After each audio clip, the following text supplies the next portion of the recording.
At issue tonight, free trade renegotiations. Donald Trump is not committing to renewing the trade deal he signed.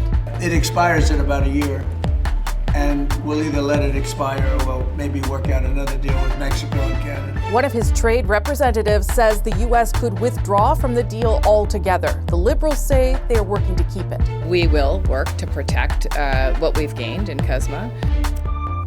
So what do the president's comments mean for the future of free trade between Canada and the U.S. and Mexico? And as the Prime Minister heads to Washington tomorrow, what could it mean for Carney's push for a deal with the U.S.? I'm Rosemary Barton, here to break it all down tonight. Chantal Hebert and Coyne and Althia Raj. I should point out that the Prime Minister is not going to Washington for talks. He's going for a FIFA event where he hopes to speak with the president.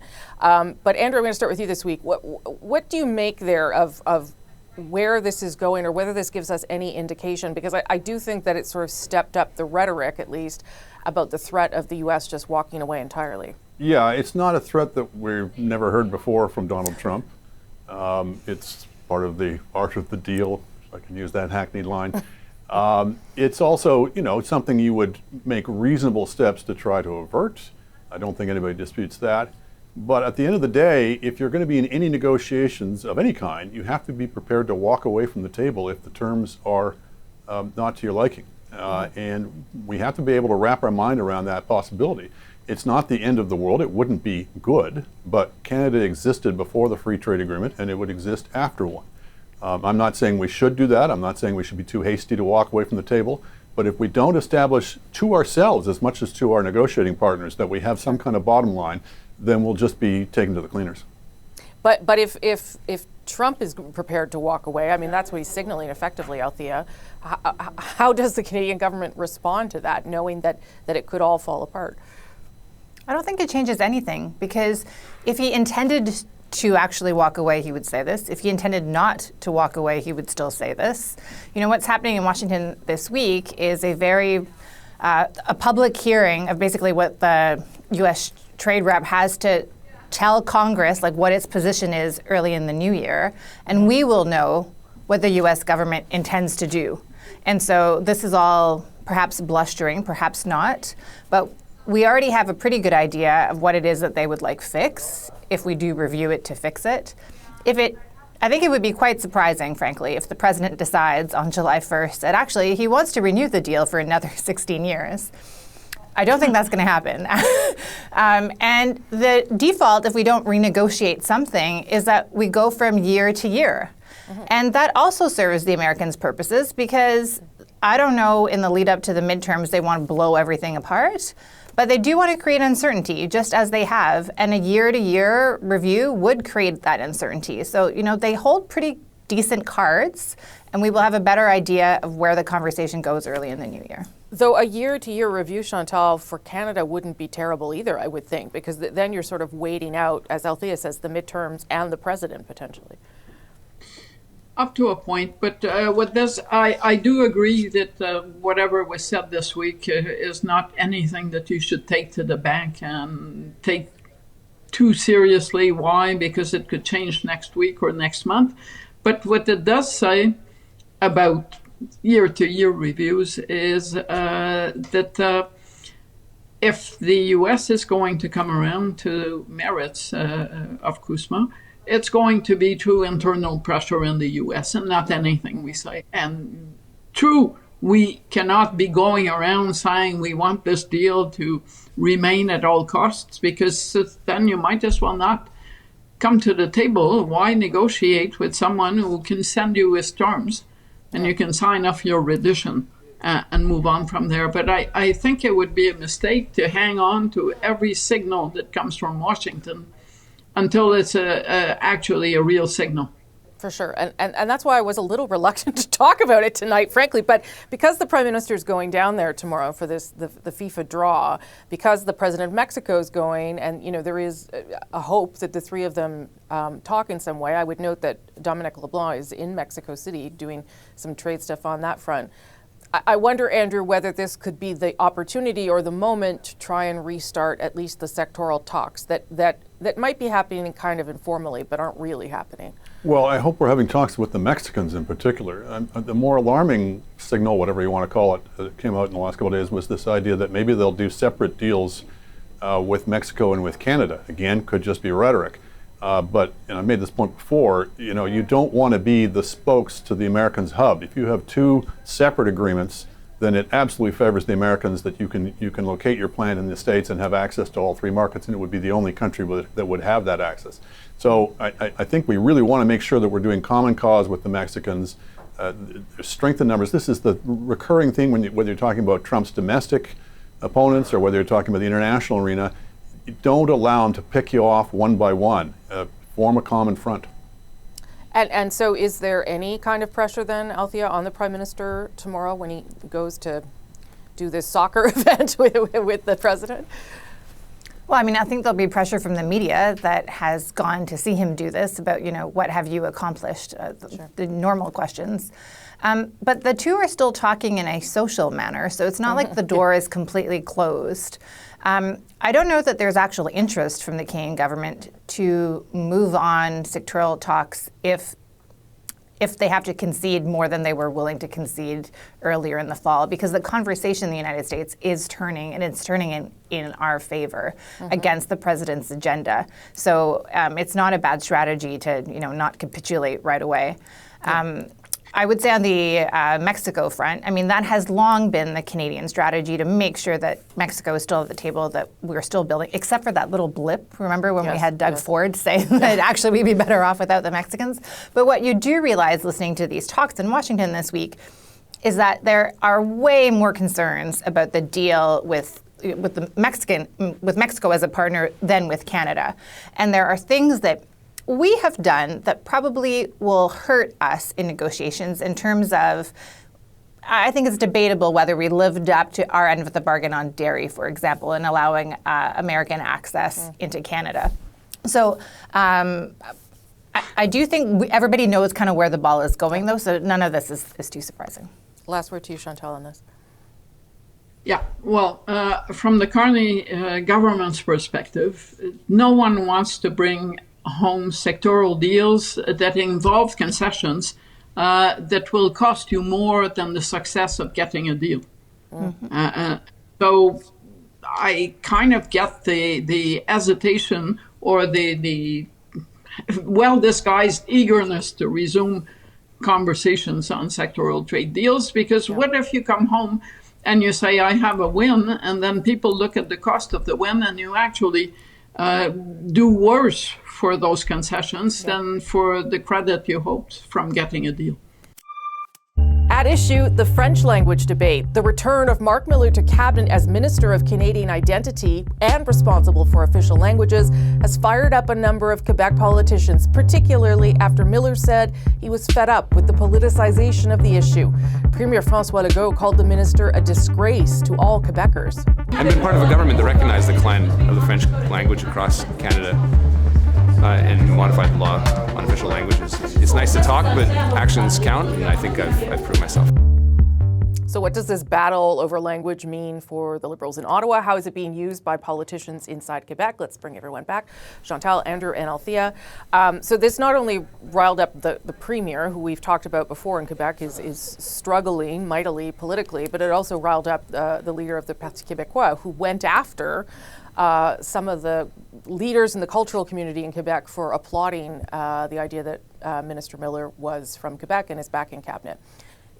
Is this about French language, Chantal? Was there something there that Marc Miller said that was offensive to Quebec, or is this about the politics and trying to create a rift between Ottawa and Quebec? No, it's a series of errors on the part of many of the people who are playing in this game. The first error is, if you don't want to politicize the French language debate, then you don't raise it as an issue if you're a federal politician, because you're basically making it political. So those were useless comments. Marc Miller could have just said, I was part of a government that recognized that there are challenges to the French language, and I voted for a new Official Languages Act. Let's move on. The other thing one needs to know is that Mark Miller and the Legault government have had many run-ins over immigration, over his time at immigration. CAC government. Yes, do not invite both of them at the same party. That was true before he was reappointed to cabinet, and François Legault was incensed with the notion that nobody cares in Ottawa that he's not happy about this appointment because they think he's a dead premier walking. But and let me surprise you, in the end, the federal government got a big break this week, and that is because the PQ leader, rather than keep the focus where it was in the House of Commons on Mark Miller, turned his guns on Quebec's cultural organizations. And in the process, shifted the cameras away from Mark Miller and the federal government onto himself, attacking his natural allies. And at the end of the week, the biggest loser is the Parti Québécois leader. Yeah, and he has, I don't know if he's apologized, but he stood by his words, that's for sure, in the interviews I've seen. But it's curious that he didn't take the opportunity to drive home the wedge, I guess. But Andrew, talk to me, I guess, more about what this tells you about maybe Mark Miller. I mean, he's certainly a frank guy, but I don't know if the political instinct is the right one in this instance. Well, yeah, but let's look at that offensive, disgraceful thing he said. Yeah. He said that there's a problem. There's always a problem with the French language in Quebec. We always want to try and support it, but it's not heading towards Louisiana. I'm paraphrasing. That it's not, the only acceptable stand for anybody in public life in Quebec is to claim that the French language is heading towards Louisiana. It's maximal crisis. Anything deviating from that, you always get into trouble, which is a peril of any form of identity politics. While it parades around in the name of pluralism, it's really not in the end about differences between groups. It's about enforcing sameness within the group. So he had deviated from the one correct line in Quebec politics, and so he was excoriated for that. And similarly, the Quebec cultural community was accused essentially of being disloyal to Quebecers because they were applauding his appointment. That tells you all you need to know about the nature of nationalism in particular. Some people would like Canadian nationalism to be just as intolerant and narrow-minded. I just really think it's an illustration of the perils of identity politics. I mean, I'll let others weigh in. Except there is, I would say, a difference between identity and language, right? You can put them together, but there is also they are put together. they are put together, but it is a little different. Okay, I'm going to get Althia and then I'll get Chantal to weigh in.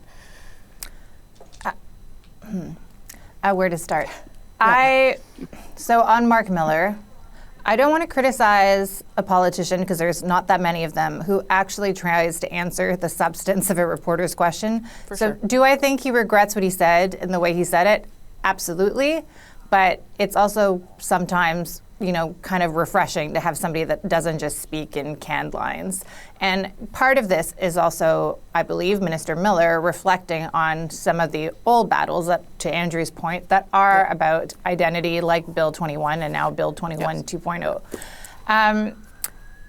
What is interesting is that, a little bit like with the debates here, they're upping the ante, like saying that he's denying the decline of the French language, which he did not do this week. So I don't know why you need to grandiose up your opponent. But it does feel like the big loser of the week, and I agree with Chantal on this, is Pierre Plamondon, the leader of the Parti Québécois, who a lot of voters, I think, are looking for an alternative. They don't want to vote for the CAQ again, and they may not be like ardent federalist, but this man this week showed that he's quite a petty man, and you're either with us or against us, is what he told the cultural groups in Quebec.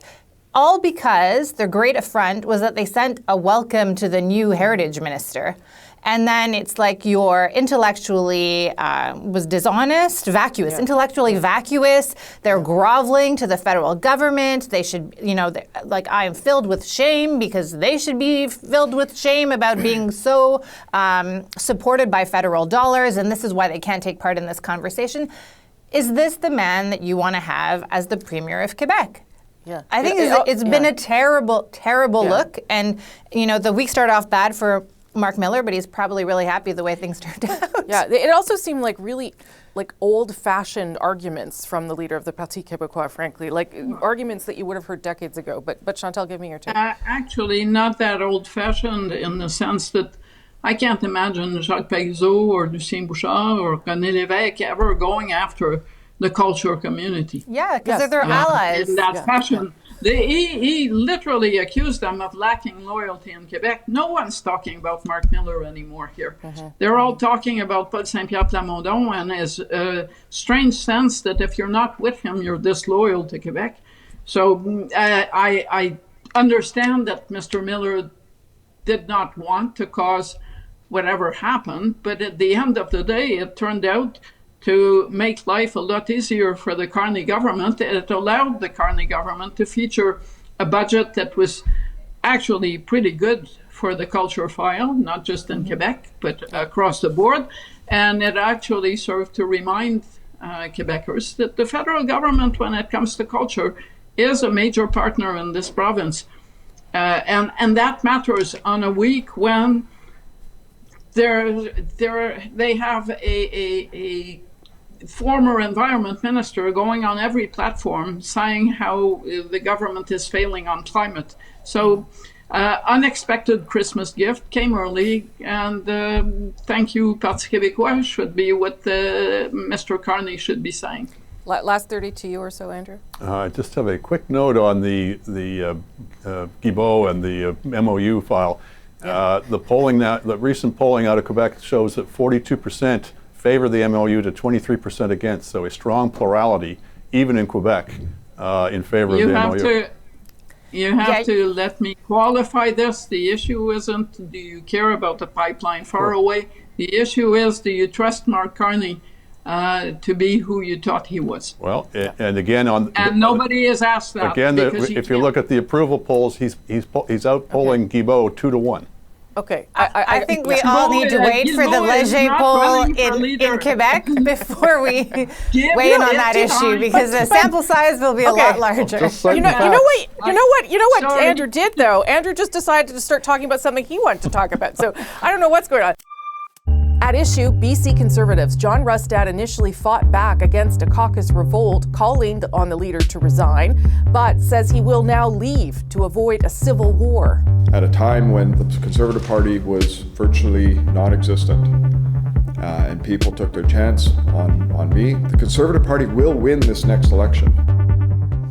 Here to break down what this means for British Columbia, Chantal, Andrew, and Althia. I'll start with the caveat that none of us are in BC, but we don't know the intricacies, perhaps, of how this all unfolded. But it is fascinating because, as we were talking about in the other blog, it does seem to be a bit of a gift for the Premier, David Eby, and I wonder what you guys make of that and what it tells you about the state of the Conservative Party in BC.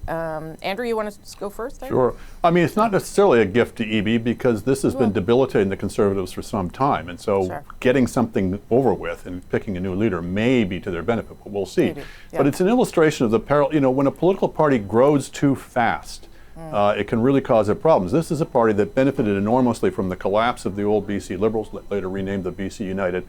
And it just ballooned up, and it contains very diverse, to say the least, factions within it. That divide will remain even after Rustad, but perhaps the new leader will be better able at straddling it and handling it than he was. I think that was the main problem. People, whatever side of that divide they were on, they didn't really trust his judgment after a series of missteps. So, yeah. Sorry, go ahead, Andrew. So, as I said, I just think that's the fundamental problem the party still has to deal with. But personnel matter, leadership matters, and maybe somebody will be more adroit at handling that divide. I wonder, Althia, is it also a rebuke of where Rustad was taking the party and how comfortable people in BC are with where he was going? I guess it depends who you ask, because people have different ideas of where he should be going. And, he may be saying that he wants to avoid the civil war, within his caucus. But that's not to say that a leadership race is going to be very neat either. I agree with Andrew. I'm not sure that this is a blessing for David Eby. In the short term, sure, but he could face a much stronger leader at the end of a leadership race and a much more competitive election than it seemed to be going. And the same factions that exist here federally in the Conservative Party also exist in British Columbia.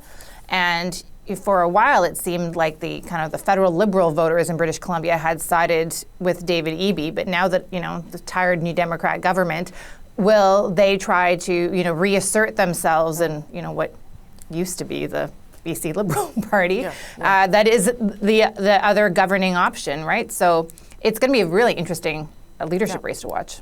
Yeah, Chantal? I agree. Short-term gain, probably long-term pain, unless they really mess up that leadership campaign. But if they find a unifying figure that is a serious person, it could actually emerge as a government in waiting. So not a great day, I think, for David Eby. No matter what people are saying about it, he gets about 6 months of unrest, but who knows what happens at the end of that. Don't forget, BC United, as the Liberals had taken to call themselves in BC, basically stood down with their candidates already picked in an election. Yeah. So this isn't just not a new party, it's a party that the parts were being assembled in the middle of an election campaign. And obviously not all the parts fit well together, as we've seen since the election.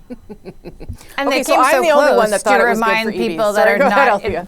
well, just to remind Canadians outside of British Columbia, they did come really close, like 44 seats to forming government. So it's not like they're an opposition party with no weight. Yeah. That's right, yeah. Okay. All right, that was we did pretty well, given we're not in BC. Except for me, I didn't do that well. Thank you all for that. Appreciate it. That's At Issue for this week. I'm Rosemary Barton. Thank you so much for watching.